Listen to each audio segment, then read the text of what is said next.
The main thing that you're accomplishing by setting up a living trust when you're a real estate investor is probate avoidance and unified control and management after you're gone. Now, you may be wondering, should you set up a land trust?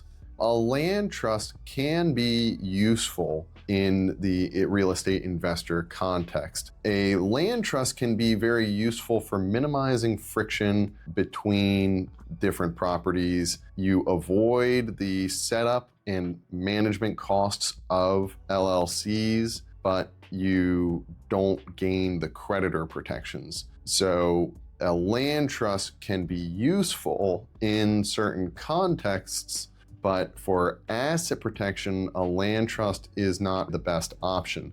Some people will tell you that you can create a land trust and get that by the bank, and then after the fact, transfer the land interest to an LLC, and then the bank never finds out about that. Can't advise you to do that because that's potentially a fraudulent transaction, a fraudulent conveyance, because it's for the purpose of avoiding a creditor. So if you do not have a mortgage, then that might be available to you. But because most people finance their real property investments with debt, then you won't be a candidate for doing your estate planning with a land trust until that property is all the way paid off, at which time it can be useful to silo and segment your liability with land trusts and LLCs. So if that's you, please be sure to reach out to me. We can have a great conversation and I can show you how we can add a lot of value to the equation.